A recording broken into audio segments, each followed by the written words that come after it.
Alyssa is now going to talk to us about the 5 tips for more effective alerting. Give it up for Alyssa.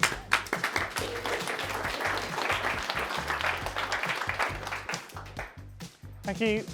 So I haven't timed this, so we'll see how we go on the lightning front.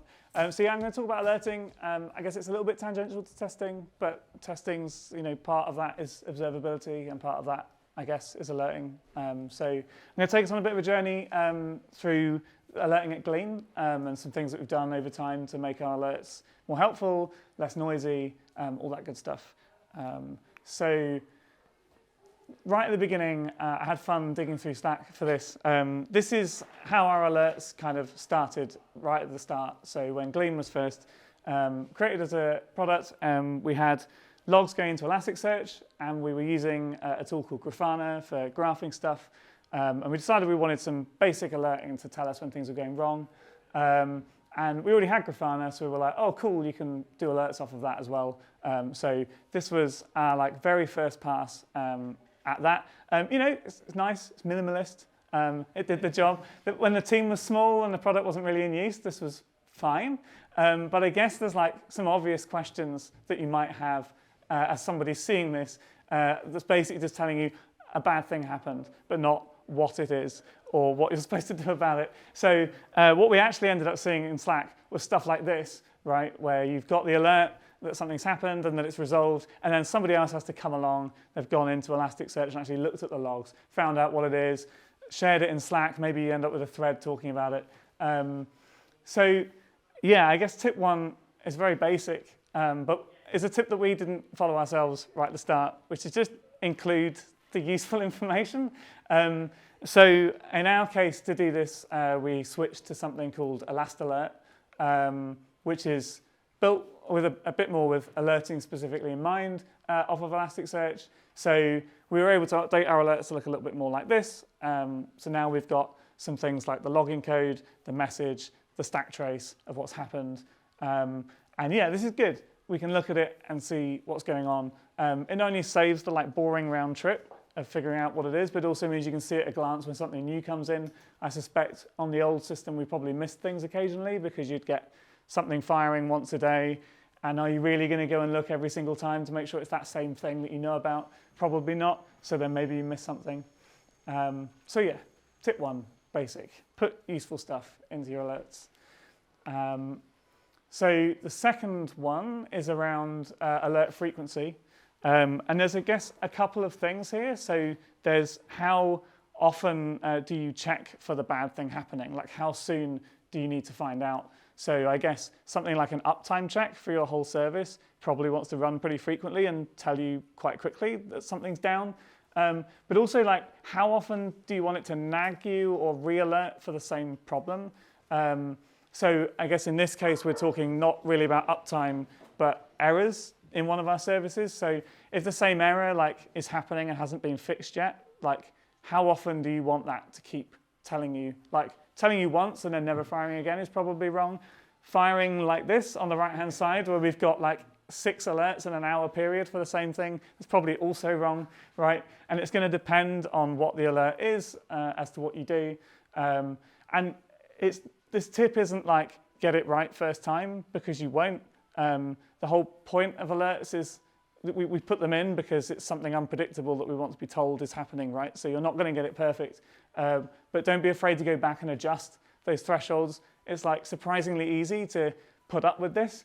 Or just get used to it and shrug your shoulders and go, well, that's a bit noisy, a bit annoying, and just leave it. But also it's really quick to just go in and tweak these values, right, and make everybody's lives a bit quieter. So go do that, go change it. So in our case as well with ElastAlert, because we had those extra details, we were able to make the re-alerting a bit more smart. So we could now tell it's now able to distinguish between different flavors. So we've got one alert which is telling us about back-end errors in our service. But this query key bit at the top allows us to basically say, oh, if it's the same login code and the same container name, that means it's the same thing. So we can set a relatively high re-alert frequency. So if the same alert is firing in a noisy way, we get reminded once every 4 hours. But if a new thing comes in, we find out much quicker because it can say, oh, that's something different. This isn't a re-alert. This is a new flavor. I'm going to tell you straight away. So we don't have to sacrifice finding out quickly. We don't have to trade that off against noise quite so much, which is nice.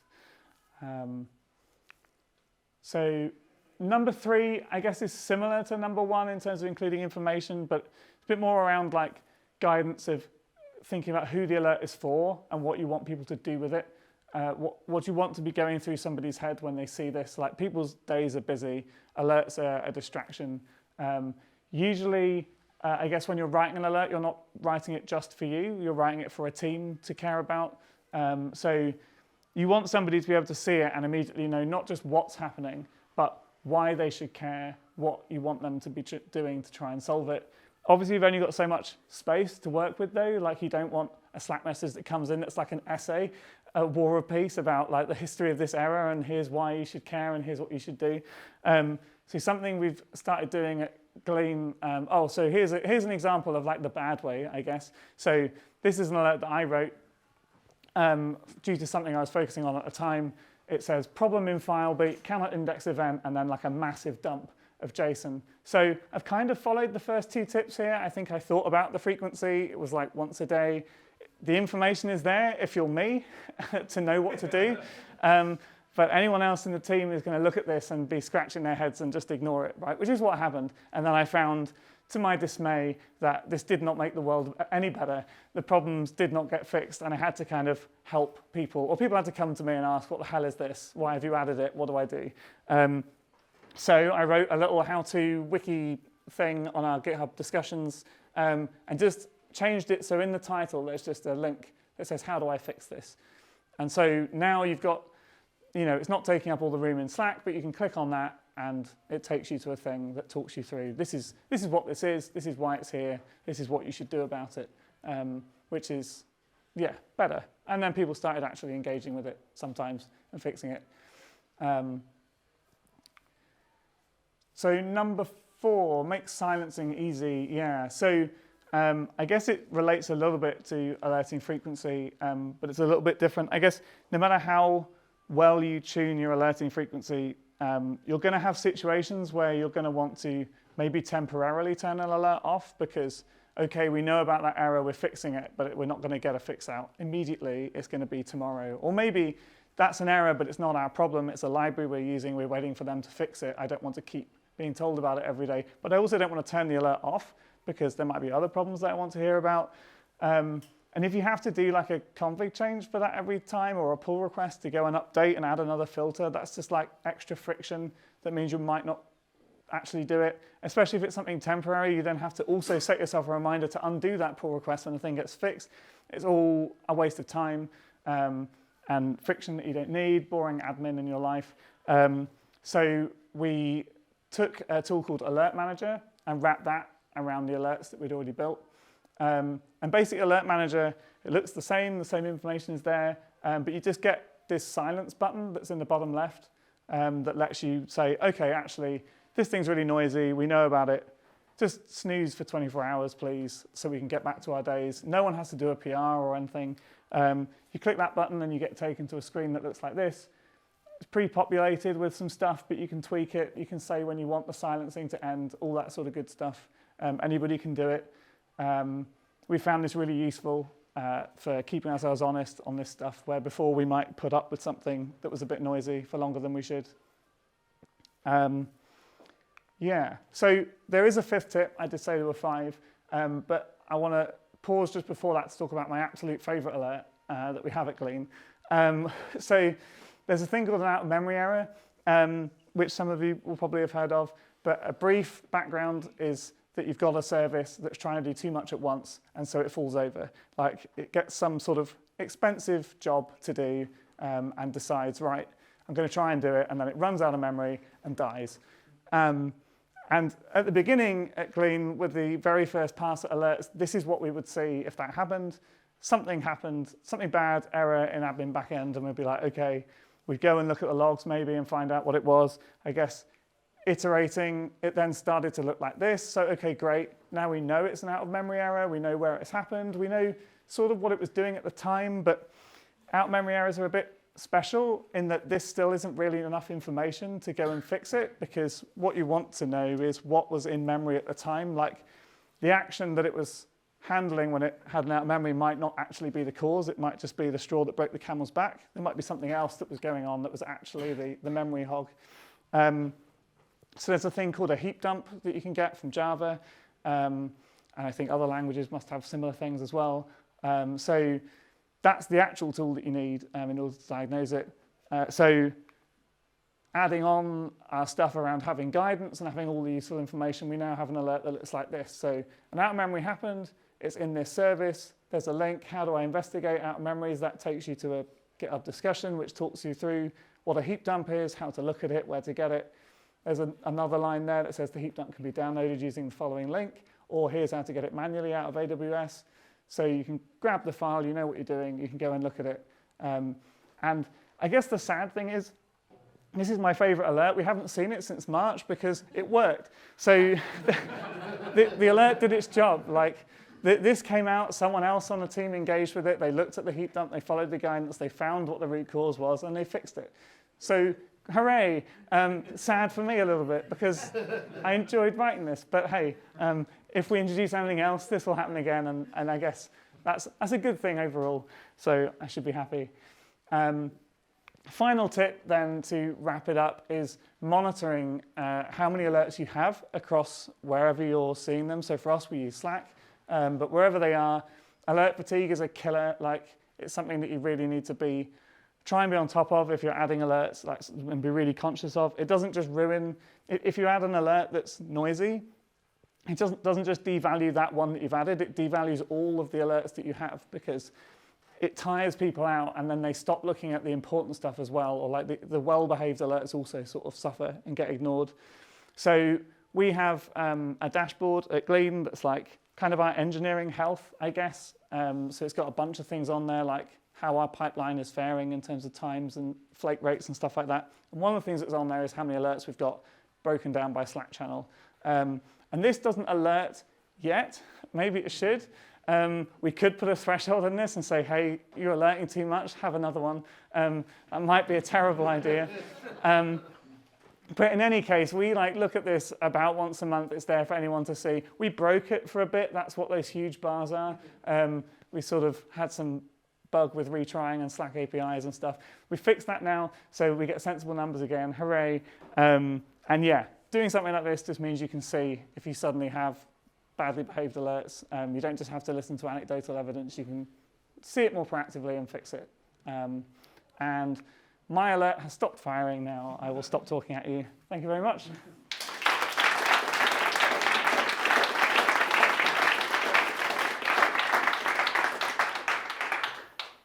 Cool. So, my talk is on the 10 Ps of testability. So who here works on a system that's really hard to test? There should be more hands than that. Because one of the things I love about testers is that they do their absolute best to test things to the best of their ability and to deliver what they want for their customers. But they often do it under duress. And then they never say, that was really, really hard to test. They just say, thank God that's over. And now I can move on to do something else for a little bit before I come back to that. Or I delegate that to the next person who knows slightly less about it than me. And therefore, I can pass it on to them with a cleanish conscience. So, the 10 Ps of testability. So this is from the mind of a chap called Rob Meany. We wrote a book together called The Team Guide to Testability. I wanted Rob to do the 10 Ts of testability, but we decided it would be impossible for testability not to be one of the Ts of the 10 Ts of testability. And then when you talk about it's easy to talk about the 10 Ps and the 10 Ts. So we went with the 10 Ps instead. So, the first one is people. So if you want a more testable system, then you need to look at the people who are going to be working on that system. So my favorite example here is, do you have developers who value testing? So if you don't, you're never going to get significant testability gains within your system, and you as a tester are always going to be in pain at the end of the process, trying to do your best to deliver, and then not complaining about it enough, or complaining too much. The next one is philosophy. So who here tries to get their team to work on like a whole team is responsible for quality basis? That's good. But I'll tell you something, if it's too hard to test and you ask a developer to test something, they'll be like, nah, mate, I don't think so. So testability is one of the keys to getting a whole team is responsible for quality culture into your organization. So next time you talk about whole teams being responsible for quality, think about testability and how far down that path you are. And the product, is it designed to be testable? Can you control it? Can you set it into all the states that you need it to be in order to test it? Can you observe it? Does it tell you what it's doing? Or does it tell you too much? Does it tell you things that are irrelevant? So think about these things as you go. Is it controllable? Is it observable? And think about those two things in your product and design it to be testable. And then the process as well. So a testable process involves small testable chunks of functionality, which are easy and discrete to look at and to test and to reason around. And then also low testing debt as well. Who here has heard the term, we'll raise a separate ticket to write the tests for this? There you go. Does it ever happen? Does it, heck? So, low testing debt. So as soon as someone says that, that's your flag to say, well, hang on, what are we really committing to here? We're probably committing to never writing those tests, and we need to think about that, because that will languish in the backlog forever. And then the project. So, tight timescales, constraints, and low levels of autonomy mean it's hard to create a testable system, because obviously if time's tight, you wield the axe, and what's the first thing to go? Any form of testability or even testing improvements, and you start to compromise there. But as we all know, as you get further and further down the project's life cycle, because you've deferred all the testing, that starts to hurt you a bit further on, and you start to get more problems later. So looking out for project constraints can really give you some testability benefits. And then the problem. So if you understand customer needs and risks, so getting closer to your customer, this is classic testing advice, but it's also a testability question as well. Because if you understand customer needs and risks that are around the product, then you can write better tests, you can advise your developers and get involved in more conversations around the product. And that's a key testability game. And number 7, that's the pipeline. So you need fast, reliable feedback on changes. If you don't have that, you can have large batches of testing waiting. So going back to the process again as well. So a pipeline which a tester could run. Testers are sometimes guilty here as well, because they should want to run these things and get involved in these things. So, but as a tester, from a testability point of view, having control of your pipeline, being able to deploy your system in the states that it needs to be deployed to wherever you need it to be deployed is massive. And then productivity. So how do you unearth the most important problems earlier? So I often think of this in terms of, like, whenever I go somewhere, there's like a time to testing metric. So when someone says, oh, hey, Ash, this thing is ready to be looked at, as in, you know, there's a branch for it and it's got some changes on it.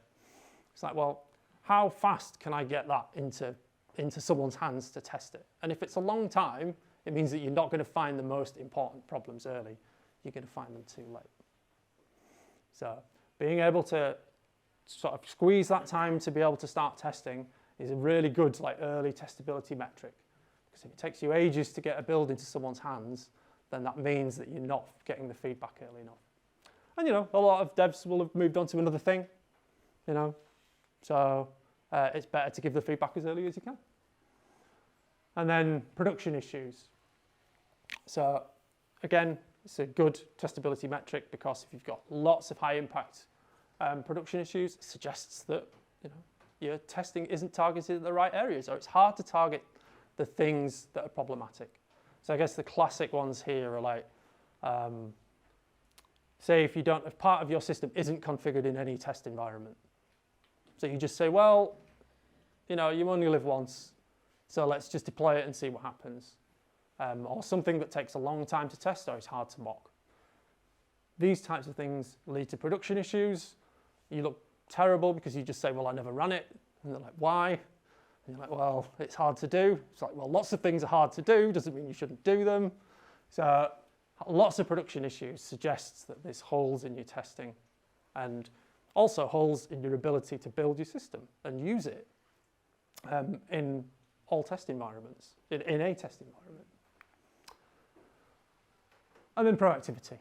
So this specifically focuses around learning from anything, improving your test approach. How many people have written a test approach or a strategy and it just sits there forever and no one ever looks at it again, or no one ever looked at it anyway and you worked really hard on it and you wanted people to engage with it, but it becomes slightly heartbreaking. So you just want to, you want to try and keep that up to date. You want to keep revisiting it and learning from mistakes as well. Learning from any production issues, any parts of your testing which took, I don't know, longer than you thought, or you're missing anything from your test approach, keep revisiting it. So we put together, does anybody know about like the Spotify health check? So we put together like a health check based on these 10 Ps as well. That's online. And you can run it in a similar way. So you can look across your teams and say, right, okay, how are we doing in terms of our 10 Ps of testability as an alternative to, as like a retrospective model. And that's it. So I think we spend a lot of time polishing our ability to test, but our ability to test is constrained by our testability, and the 10 Ps are a good model to show you where to look. And in terms of a whole team testing culture, testability makes testing better for everyone, whether you're a tester, a developer, or whatever your role is on the team. Better testability means that you can work more closely together and find the problems that hurt you most as early as possible. And that's it. Thanks very much.